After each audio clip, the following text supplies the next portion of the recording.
Bonjour et bienvenue sur la chaîne YouTube des éditions Akata pour une nouvelle vidéo en coulisses et je vais vous présenter aujourd'hui les nouveautés du 27 août 2020.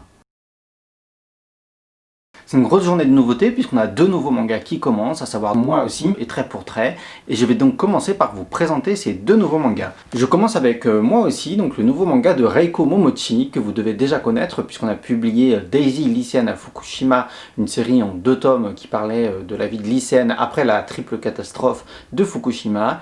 Et puis on avait aussi publié Double Jeu, une série en 5 tomes qui était un polar shoujo qui parlait de féminicide, de système judiciaire. Et donc on revient avec son tout dernier manga, Reiko Momochi, Moi aussi. J'ai déjà fait une longue vidéo de présentation pour vous en parler, pour vous parler du magazine de prépublication, etc. Donc je vais là m'attarder sur la version française et aussi sur une petite anecdote. La première chose que vous pouvez peut-être remarquer, c'est la couverture française. La couverture française est assez différente de la japonaise, que je vais vous montrer. Ça, c'est la couverture japonaise, vous voyez, qui a un filtre violet et qui a son gros bandeau noir. Alors, je vais enlever le bandeau pour vous montrer comment c'est. Voilà, ça, c'est le tome 1. Ça, c'est le tome 2, sans le bandeau. Et je vais vous montrer autre chose, qui est le one-shot qu'elle a fait avant, qui est un recueil de 2 nouvelles. Voilà, qui s'appelle Kawaki, et vous voyez qu'elle a la même maquette avec une bande blanche en dessous. Quand on met les 3 tomes à côté, voilà, il y a une espèce de maquette cohérente avec un filtre de couleur, une bande blanche et puis le titre qui est marqué en lettres occidentales en dessous. Dans la vidéo où je vous parlais de Moi aussi, je vous expliquais que c'était une série concept au Japon où la mangaka, elle aborde des thématiques sociétales et toujours dans des séries assez courtes et que du coup au Japon ils ont fait une maquette cohérente pour tous les tomes. Là c'est un tome unique, là c'est le tome 1 de Moi aussi et là c'est le tome 2 de Moi aussi. Et en fait voilà, c'est une série concept qui n'est pas numérotée, mais au sein même de la série concept il y a parfois des séries qui ont des tomaisons. On n'est pas sûr qu'on va faire tous les tomes et toutes les séries de ce concept de shoujo manga adulte avec des thématiques de société. Et du coup, c'était un petit peu compliqué de garder ce même concept de couverture avec toujours la bande blanche en dessous parce que on ne sait pas ce qu'on va faire. Pour l'instant, en fait, Reiko Momochi, elle a fait que ces 2 séries-là dans sa série concept, donc Kawaki et puis Sakebi qui est donc Moi aussi. Là, elle prépare la 3e, je vous parlerai de ça bientôt, mais du coup, comme on ne sait pas si on va tout faire, et puis dans l'avenir, on ne sait pas combien de séries elle va faire, si elle va continuer, si au Japon ils vont changer les maquettes ou pas, c'était pas forcément approprié pour nous de garder cette maquette-là, et on a décidé forcément de l'adapter, parce que cette grosse ligne blanche, elle se justifiait pas forcément pour la version française, puisqu'il n'y avait pas ce souci de garder une cohérence, même dans le titre, vous savez, avec ces 3 hiragana pour le titre, comme je vous l'ai déjà expliqué. Voilà, donc comme on adapte vraiment complètement l'ouvrage, ça nous semblait aussi indispensable d'adapter la maquette de couverture. La maquette de couverture, vous pouvez la voir sur internet, mais ça donne ça. Si on compare, c'est comme ça. Alors qu'est-ce qu'on a fait? D'abord, on a viré le filtre de couleur violet, qui écrasait un petit peu le dessin à notre avis, et puis on a aussi enlevé la grosse bande blanche en dessous, parce que on préférait mettre en avant vraiment le dessin en entier. Et maintenant, je vais m'attarder sur la couverture toute seule. Je peux vous dire 3 choses sur cette couverture-là. D'abord, on a enlevé le filtre violet, mais on a mis quand même un effet de lumière dessus. Et si vous regardez, il y a une espèce de focus, et l'illustration est plus sombre autour. Voilà, c'était pour vraiment rajouter une espèce d'intensité sur la couverture. Et aussi, ce qu'on a fait, c'est qu'on a rajouté cet effet de brisure voilà, sur l'image qui part de la montre du personnage harceleur. Et voilà, ça a rajouté une tension sur la couverture qui nous paraissait intéressante. Et en fait, la 3e chose qu'on a fait, et c'est un appel très volontaire, on publie à côté de ce manga-là Empereur au silence, qui est une autre série qui parle voilà, de sexisme, de viol et de misogynie.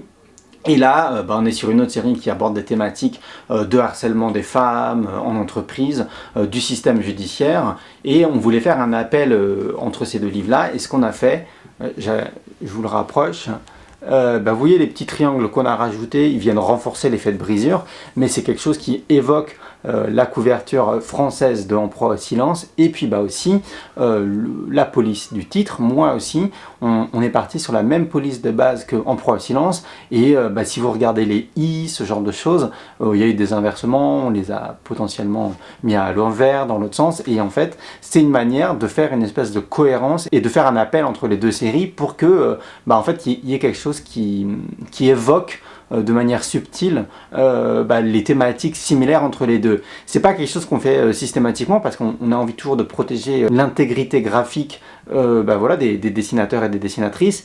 En l'occurrence, l'avantage qu'on a avec cette police-là, qu'on a mis autant sur En proie au silence que sur Moi aussi, c'est que c'est une police qui est plutôt sobre et qui du coup n'écrase pas le dessin, qui est moins marquée peut-être que des choses qui peuvent avoir plein de fioritures, tout ça.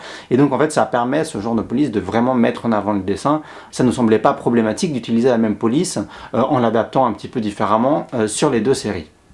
Donc ça c'est ce qu'on a fait sur le tome 1, vous pouvez voir la couverture du tome 2 sur notre site web, elle est déjà dévoilée, on a fait un autre effet pareil de brisure, on a mis une espèce de cohérence entre les deux tomes, et puis si jamais on continue à publier d'autres mangas de Reiko Momochi, de cette série qui aborde les problèmes de société des adultes, on verra ce qu'on fait, si on adapte les couvertures, à quel point, si on remet un même effet de brisure, ou si on crée d'autres effets, si on utilise la même police, tout ça c'est pas décidé, de toute façon comme je vous le disais, le seul autre manga qu'elle a sorti dans cette série-là, c'est Kawaki, qui est un recueil de 2 nouvelles. Pour l'instant, il n'y a rien qui est décidé sur ces titres-là.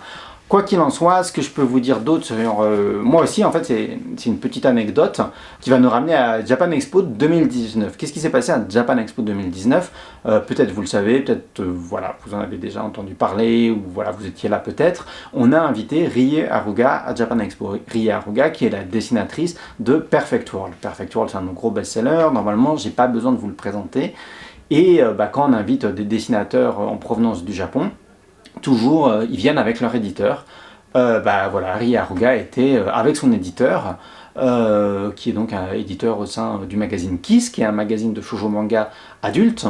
Et puis toujours on passe beaucoup de temps ensemble avec les dessinateurs, les dessinatrices, les responsables éditoriaux, et au fil de la discussion, voilà, ils me demandent au fait, qu'est-ce que vous allez publier d'autre comme manga du magazine Kiss. Et là je lui donne la liste voilà, des mangas du magazine Kiss qu'on allait publier et ou que je lisais, qui m'intéressaient. Donc c'est vrai qu'à cette époque-là, je lui parlais par exemple de Si nous étions adultes.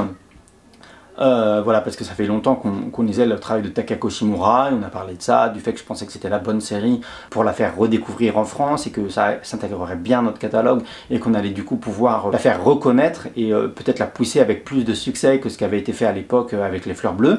Et puis je lui ai dit d'autres titres qu'on n'a pas encore annoncés, et dans les titres que je lui dis qu'on va publier, je dis on va publier moi aussi. Et là il me regarde, il dit c'est moi le responsable édito de Reiko Momochi. Et c'était marrant, c'est les petits clins d'œil où justement, je le dis souvent, il y a des êtres humains qui travaillent sur les mangas, et ça me faisait plaisir de savoir que le responsable édito de Perfect World, c'était le même qui gérait Reiko Momochi. Pour moi, c'est toujours des... ça veut dire, voilà, on a les mêmes goûts, en tout cas, c'est des choses qui inspirent la confiance. Et du coup, voilà, c'est le genre de choses, moi, qui me fait plaisir. Pour l'anecdote, elle travaille, Reiko Momochi, sur une nouvelle série, voilà, qui va être toujours dans cette thématique des problèmes de société adultes. Voilà, je ne vais pas vous dire ce sujet-là, mais voilà, on est au courant du sujet que c'est, et ça va être vraiment une série très importante aussi, sur un gros sujet tabou en France. Voilà, ça fait un moment qu'il prépare ça, j'ai hâte de le lire, c'est toujours pas lancé, mais voilà, j'ai très hâte de lire la prochaine série de Reiko Momochi. En attendant, moi je vous invite vraiment à lire Moi aussi, qui est en 2 tomes finis, et je vais passer au manga suivant. Le manga suivant, c'est Trait pour trait de Akiko Higashimura. Alors pareil, on a déjà fait une longue vidéo de présentation sur Instant Shoujo, donc je ne vais pas revenir forcément sur le contenu de l'œuvre, sur ce que ça raconte, etc. Mais j'ai aussi pas mal de choses à vous dire dessus, voilà, sur les coulisses du monde de l'édition, sur le travail, etc. Forcément, je suis très content en tout cas de revenir avec un manga d'Akiko Higashimura, parce qu'on l'avait fait connaître en français à l'époque où on travaillait avec les éditions Delcourt en faisant publier Princesse Jellyfish, donc j'étais vraiment très content de pouvoir continuer à travailler Akiko Higashimura. Et comme vous pouvez le constater, là ce qu'on a fait sur ce manga là, pour en faire la publicité et la promotion, c'était de mettre en avant le succès de l'ouvrage au Japon. Donc on a mis un bandeau dessus qui précise les 2 prix que ça a reçu vraiment au Japon, hein. Donc le Grand Prix 2015 du Media Art Japan Festival, et puis aussi le Grand Prix du manga Taisho. Voilà, donc c'est un ouvrage qui est ultra prestigieux là-bas, qui a été un énorme best-seller, mais qui a aussi culturellement fait énormément parler. Donc c'est des choses que nous on met en avant aussi pour inciter les gens à dire regardez, c'est un ouvrage qui a reçu des prix, donc potentiellement peut-être que ça peut vous intéresser. Ce que j'aime bien avec ça, c'est que c'est pas sur un aspect commercial des ventes, mais sur un aspect qualitatif de l'ouvrage quand une série reçoit des prix. Ce qu'on fait normalement quand on met des bandeaux, ce que j'aime bien faire au dos en général, c'est mettre également disponible au sein des éditions Akata, et je mets en dos du bandeau des mangas qu'on publie et qui peuvent être raccords en termes de thématique ou de public. Voilà, c'est une manière de montrer nos livres et d'en faire parler, peut-être d'essayer de faire des liens entre notre éditorial. Et cette fois-ci, on a fait quelque chose d'un peu différent, puisqu'on a décidé de mettre un peu de publicité pour les mangas d'Akiko Higashimura qui sont disponibles au sein des éditions Le Lézard Noir. Parce que voilà, dans le monde de l'édition, tout le monde se connaît, on se parle assez souvent quand on se croise, et en l'occurrence, comme je vous l'ai déjà dit, nous quand on a signé Trait pour Trait, on n'était pas au courant que Le Lézard Noir allait publier Le Tigre des Neiges. Et lors du dernier festival de la bande dessinée d'Angoulême, il y a Stéphane Duval, donc l'éditeur du Lézard Noir, qui est passé sur notre stand, parce que c'est logique, hein, on traîne tous aux mêmes endroits.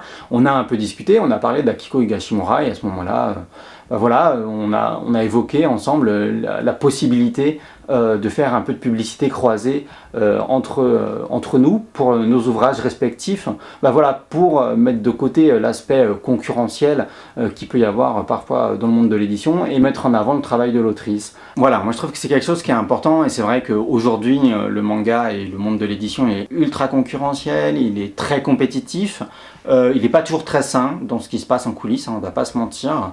Et moi c'est quelque chose qui me fatigue beaucoup, et je pense qu'avant de parler de notre intérêt individuel en tant qu'entreprise, hein, je parle pas du mien, je parle de celui de l'entreprise, je pense qu'il y a les auteurs, et sans les auteurs on serait rien, et c'est important de mettre en avant le travail des auteurs, et les auteurs d'abord. En l'occurrence Akiko Higashimura, c'est une dessinatrice qui est très importante et qui est multifacette, et je pense que s'il y a plusieurs éditeurs qui publient ces ouvrages en français, c'est important qu'on mette une dynamique collective pour la faire monter. Donc c'est pour ça que j'étais vraiment content et ravi de pouvoir faire ce partenariat avec le Lézard Noir. Donc voilà, là on fait vraiment du coup de la pub pour les mangas qui publient, et vous avez peut-être vu le trailer vidéo que le Lézard Noir a fait sur Tokyo Tareba Girl, et du coup à la fin de ce trailer vidéo, je vais vous mettre le lien d'ailleurs dans la barre d'infos si vous voulez le regarder, et bien il y a aussi une petite pub pour Trait pour Trait, et moi je trouve que c'est beaucoup mieux de travailler comme ça plutôt que de se tirer dans les pattes. C'est une petite pique et invitation que je lance à certains collègues éditeurs qui parfois ont publié des auteurs que nous on a publiés et qui ont été très forts pour gommer le nom des œuvres qui avaient déjà été publiées en français, parfois qui ont publié des œuvres au moment des annonces, n'évoquez pas le nom des auteurs, n'évoquez pas le nom des autres œuvres des auteurs, et ne citez pas non plus les éditeurs. Moi je trouve ça toujours dommage, parce que bien sûr en tant qu'éditeur on préfère se mettre en avant, mais sans les auteurs on n'est rien, il y a une logique dans la carrière des auteurs, et on a tous à gagner, je pense, à faire monter les auteurs globalement. En tout cas moi c'est quelque chose auquel j'apporte de l'importance, et si vous regardez par exemple le compte Twitter d'Akata, c'est assez fréquent que je retweete des messages d'autres éditeurs, par exemple de Kiun quand il parle du Requiem du Roi des Roses, ce genre de choses. C'est parce que j'ai beaucoup de respect et d'affection pour les auteurs qu'on publie ou qu'on a publié à une époque, et que quand j'aime le travail des auteurs, j'ai envie qu'ils soient connus et appréciés à leur juste valeur. Donc voilà. Sinon, autre petit détail sur ce bandeau, il y a un petit truc original, entre guillemets original. Vous voyez le bandeau, il n'est pas en haut jusqu'en haut rouge. Il y a une petite bande qui reprend le dessin de la couverture. Et en fait, c'est parce que au Japon, ils nous ont demandé de moins cacher le dessin de couverture, ce que je comprends parfaitement. Alors au début, ils m'ont demandé est-ce que tu peux faire un bandeau plus petit, et en fait, je leur ai dit non, je ne peux pas faire un bandeau plus petit. Enfin, je peux, mais ça coûte plus cher, parce que ça, c'est la taille standard pour le bandeau, et donc c'est assez uniformisé. qualité, et c'est des coûts qui sont optimisés. Si je fais le bandeau plus petit, ça va me coûter un peu plus cher, donc on a fait un compromis, et c'est que sur le bandeau, on a fait se suivre le dessin, et on a réduit la partie rouge du bandeau. Alors ça veut dire qu'il y a peut-être un petit décalage parfois, si on remet sur la couverture, mais ça donne l'illusion qu'on voit mieux le dessin de Akiko Higashimura. Je vais m'arrêter là pour ce tome 1 de trait pour trait, même si à l'occasion des tomes suivants, j'aurai plein de petites autres choses à vous dire. Et je vais passer au troisième et dernier manga de cette vidéo. Le troisième manga de cette vidéo, c'est Kanon au bout du monde tome 5, donc c'est le dernier volume. Et bon, j'ai très envie de parler du contenu et tout ça parce que j'adore le travail de Kuyoneshiro, mais bon, je vais me retenir. Je vous ai déjà fait de très longues vidéos pour vous parler pourquoi on avait reporté le tome 4, comment on travaille les couvertures. Sans vous spoiler, je vais quand même vous dire une petite chose, c'est que vous savez, je vous ai dit parfois qu'on joue sur les polices à l'intérieur des mangas, et il y a la police standard, il y a la police pour les monologues, il y a la police pour les souvenirs, et il y a la police pour les fantasmes, où, en fait, voilà, cette police qu'on utilise pour les fantasmes, c'est la même police qu'on utilise pour les souvenirs, parce que c'est un truc qui se passe dans la tête, voilà, quand les personnages disent fantasmes, on met cette police-là, voilà, pour l'exprimer clairement, quand c'est fait en japonais. Parce que des fois, les auteurs, ils aiment bien justement jouer entre la réalité et le fantasme et l'imagination des personnages, et du coup, ils ne mettent pas forcément cette police-là. Vous verrez dans ce tome-là, si vous le lisez, il y a un moment où effectivement, l'héroïne est fantasme. Voilà, hein, si vous lisez Kanon au bout du monde, vous savez que c'est une héroïne qui fantasme beaucoup, et voilà, on n'a pas mis la police, justement, parce qu'il y a un effet de surprise sur le fait que c'est un fantasme et que c'est pas la réalité, etc. Je vous dis pas à quel moment c'est dans l'histoire, mais voilà, c'est un micro-détail qui fait qu'on a une charte graphique, mais qu'on utilise de manière réfléchie, en fonction des tomes et des situations, pour maintenir les effets de surprise quand c'est nécessaire, par rapport à l'histoire. Je vais surtout profiter de la publication du tome 5 de Kanon au bout du monde pour faire un peu de teasing d'une certaine manière. Voilà, c'est une série de science-fiction ou d'anticipation, ou voilà, appelez ça comme vous voulez. C'est pas forcément le genre de manga qu'on a le plus publié, la science-fiction, globalement sur des univers imaginaires. C'est de l'imaginaire entre guillemets, mais qui est très centré sur l'être humain. En fait, au catalogue, d'une certaine manière, Prisonnier Riku, c'est aussi de la science-fiction, mais qui met l'être humain au centre. Et puis on a une autre série de science-fiction qui est Dernière Heure, voilà, de la regrettée You, voilà, qui est aussi une série de science-fiction qui en fait met l'être humain au centre, plutôt que le contexte de l'histoire avec pourquoi il y a une invasion, pourquoi il y a ci, pourquoi il y a ça. C'est l'être humain qui est au centre des histoires. J'ai envie de dire un peu comme dans Evangelion, hein, dans des séries de science-fiction comme Evangelion, oui, c'est vrai que l'origine des anges, tout ça, tout ça c'est ouvert à interprétation, mais c'est l'être humain qui est au centre tout le temps, et moi c'est ça qui me fascine dans la science-fiction. En fait, c'est comment ça peut être des métaphores des sociétés d'aujourd'hui, des rapports humains, voilà, de plein de choses en fait. Et la science-fiction permet peut-être de le faire de manière plus accessible, parce que moins, entre guillemets, ancré dans notre quotidien, et donc ça nous permet de voyager en même temps, et ça met une espèce de distance qui quand même parfois peut être utile, parce que c'est vrai que quand on fait que des séries qui parlent du quotidien, parfois c'est difficile quand c'est des propos difficiles, quand on lit on a parfois envie de s'évader. La science-fiction, ça peut être un bon moyen de s'évader, tout en parlant de problèmes bien réels de société et d'êtres humains. Je pense que c'est ce que fait Kanon au bout du monde, à plein d'égards, puisque ça parle en même temps de politique, de scientifique.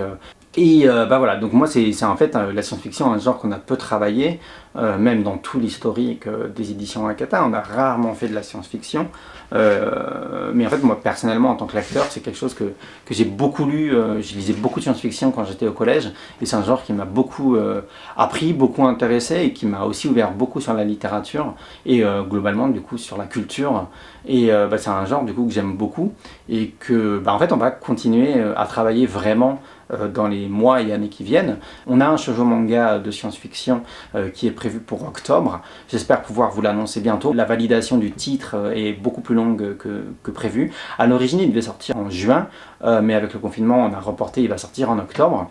Et puis, c'est pas la seule chose de science-fiction qu'on va sortir, puisqu'on avait du coup une autre série seinen de science-fiction qui devait sortir en octobre, qu'on a décalé en 2021. Et puis en 2021, on a d'autres choses, on va dire une dystopie, psychologie, voilà, mais des choses toujours avec l'être humain au centre. Et bon, c'est un hasard, hein, c'est pas fait exprès, mais c'est aussi toujours dessiné par des femmes.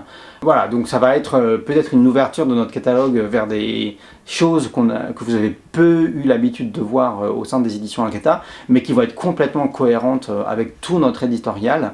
Voilà, je pense que des œuvres comme Dernière Heure et Kanon au bout du monde, c'est des œuvres de science-fiction, je sais pas, ou de transfiction, comme le définissent certaines personnes. Voilà, parce que ça parle vraiment de la société, de l'être humain qui est au centre de tout ça. C'est ce qu'on va continuer à faire dans les œuvres de science-fiction, qu'elles soient seinen, qu'elles soient shoujo, tout ça, qui vont arriver là dans les semaines qui viennent et l'année prochaine aussi, et potentiellement en fonction de ce qu'on découvrira également en 2022, pourquoi pas. En tout cas, voilà, pour moi la science-fiction dans le manga, c'est un genre qui est sous-exploité et qui est pourtant particulièrement intéressant, hein. Des œuvres comme Planète, des œuvres comme Eden, voilà, même Akira, hein. En fait, quand les Japonais se mettent vraiment dans la science-fiction, ils font des œuvres qui sont des masterpieces.